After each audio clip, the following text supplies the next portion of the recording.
ভালো গল্প, ভালো চরিত্র হয়, হ্যাঁ তাহলে করব, না হলে করব না। সিরিয়ালও যদি ভালো না লাগে, ছবি আসছে ছবিও যদি ভালো না লাগে, তাহলে বাংলা ইন্ডাস্ট্রির কি অবস্থা হবে আমি জানি না। কতগুলো লোক বসে একটা ছবি দেখবে, তাদের তো ভালো লাগার দরকার। হরর ছবি বলো, এ বলো তা বলো, আমি নাম করে বলবো না, এইসব ছবি কি মনে দাগ কাটবে। এখন চাই, আমি জানি না ঈশ্বর আমাদের টালিগঞ্জে কি করাবেন, কি হবে, এইভাবেই কি শেষ হয়ে যাবে বাংলার সাহিত্য, বাংলার সংস্কৃতি, বাংলার সবকিছু? সে কোথায় যাচ্ছে?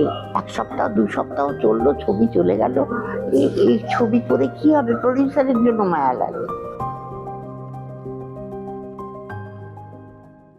ভালো গল্প, ভালো চরিত্র হয়, হ্যাঁ তাহলে করব, না হলে করব না।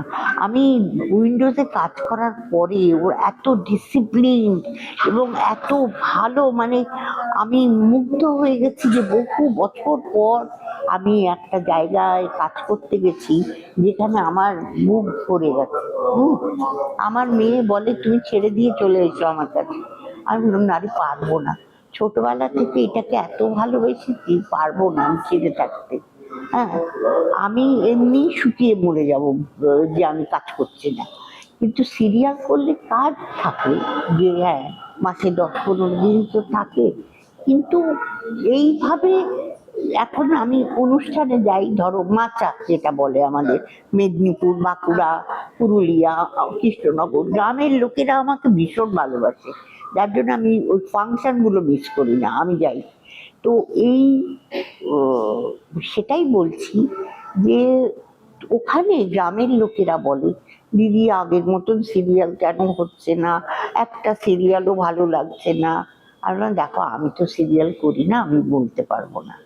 তাহলে সিরিয়ালও যদি ভালো না লাগে, ছবি আসছে ছবিও যদি ভালো না লাগে, তাহলে বাংলা ইন্ডাস্ট্রির কি অবস্থা হবে আমি জানি না। দিদি তাহলে কি ধরনের ছবি তৈরি করা উচিত? আগেকার দিনের যেরকম গল্প নির্ভর ছবি, এখনকার দিনের যেগুলো ধরো ইন্টেলেকচুয়াল ছবি? না না, আমার যেটা মনে হয়, কেন আগেকারের ছবি যদি টিভিতে চলে, বুড়ো মানুষ ঠাকুমাও দাঁড়িয়ে যায়, হ্যাঁ দেখতে থাকে। তাহলে কি আছে তার মধ্যে? এমন কিছু আছে যে গল্প? আমরা আগের ছবি দেখে, অভিমান দেখে এসে আমি শুধু কেঁদেছিলাম। হ্যাঁ, তো সপ্তপদী দেখে ভাবতাম ভাই কি, তো আমরাই তো, আমি তার প্রমাণ যে আমি ওইটুকু বয়সে ওইসব ছবি দেখেছি। আর এই বয়সে এসে একটা ছবি দেখতে গিয়ে এর মধ্যে এই সমর্পণ বলে ছেলেটা প্রত্যাবর্তন বলে একটা ছবি করেছে, গল্পটা শিক্ষামূলক এবং খুবই সুন্দর সাবজেক্ট, তা ভালোই লোক হয়েছে, ভালোই বিক্রি হয়েছে। তাহলে কি চাই? প্রথম কথা হচ্ছে গল্প, স্টোরি। দ্বিতীয় কথা হচ্ছে মেকিং। মানুষের একটা হলের মধ্যে অতগুলো লোক বসে একটা ছবি দেখবে, তাদের তো ভালো লাগার দরকার। হরর ছবি বলো, এ বলো তা বলো, আমি নাম করে বলবো না, এইসব ছবি কি মনে দাগ কাটবে? আর ফ্যামিলি নিয়ে কিভাবে বসে ওইসব দেখবে? এই বা করছে, ও করছে, রক্ত করছে, ওই করছে।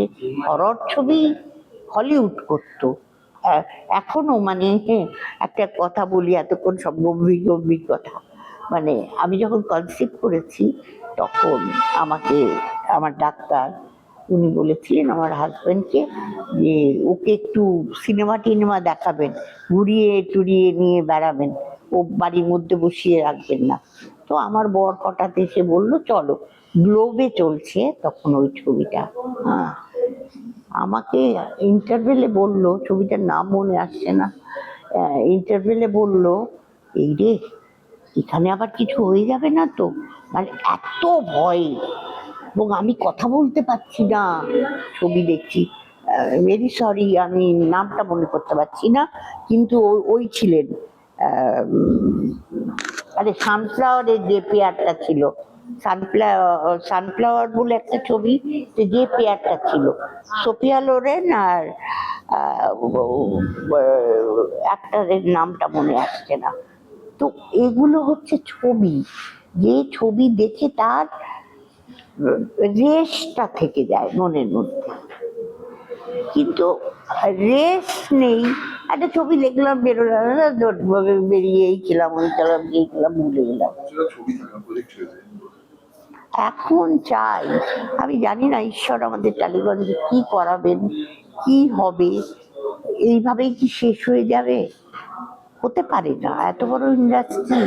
যে বিদেশে গেলে, আমি যখন আমেরিকা আমার মেয়ের কাছে গেছিলাম, 2.5 মাস ছিলাম, মানে বিদেশিদের মধ্যে আমি দেখেছি, আমি যখন ইংরেজি একটু বলে তারপরে ক্লান্ত হয়ে যেতাম, তখন বাংলা একটা আড্ডা বেরিয়ে যেত। আমাকে বলছে, don't don't do this, yes আপনি বাংলাতে বলুন, সুইট ল্যাঙ্গুয়েজ। সেই দিন বুঝেছি, বলে বাংলার সাহিত্য, বাংলার সংস্কৃতি, বাংলার সব কিছু সে কোথায় যাচ্ছে আমি জানি না। 1 সপ্তাহ 2 সপ্তাহ চললো, ছবি চলে গেল। এই ছবি করে কি হবে? প্রডিউসারের জন্য মায়া লাগে। আর তারপরে কি, এইসব নতুন নতুন ছেলে মেয়েরা অর্গানাইজ করে তারা ছবি করতে যাচ্ছে, তারা নিজেরা ভাবছে যে বাবা আমি দারুণ কিছু করে এসেছি।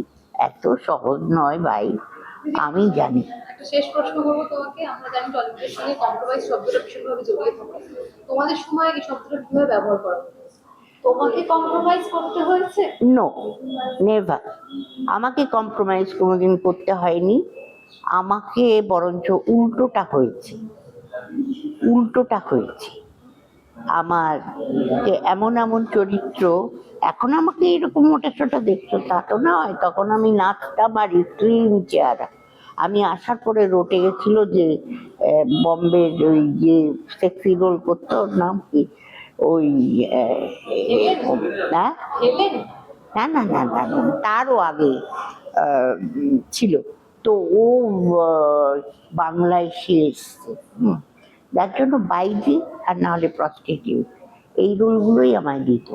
যার জন্য কি হতো, আমার বিয়ের পরে শ্বশুরমশাই বললেন, না তুমি আর ছবি করো না, তুমি নাটক করো, রেডিও, তোমার গলাটা সুন্দর, তুমি রেডিওর নাটক করো। কোনো অভিনেতা অভিনেত্রী আছে কিনা জানি না, যে যতগুলো মিডিয়া আছে আমি কিন্তু করেছি, অডিও বলো ভিডিও বলো, মানে দূরদর্শন, আকাশবাণী। এই আকাশবাণীতে আমি নাটক করেছি 5,000-এর উপরে। তো আমি তখন নাটকই করতাম, ওই করতে করতে আমি 10 জন বম্বের হিরোইনের ডাবিং করলাম।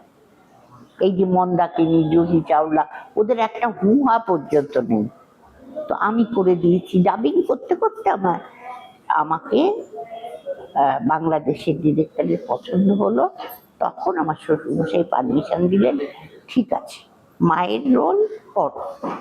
দিদি, তুমি হয়তো কম্প্রোমাইজ তোমাকে করতে হয়নি, কিন্তু বাকি অন্যদের কি করতে হয়েছে তুমি কি দেখেছো?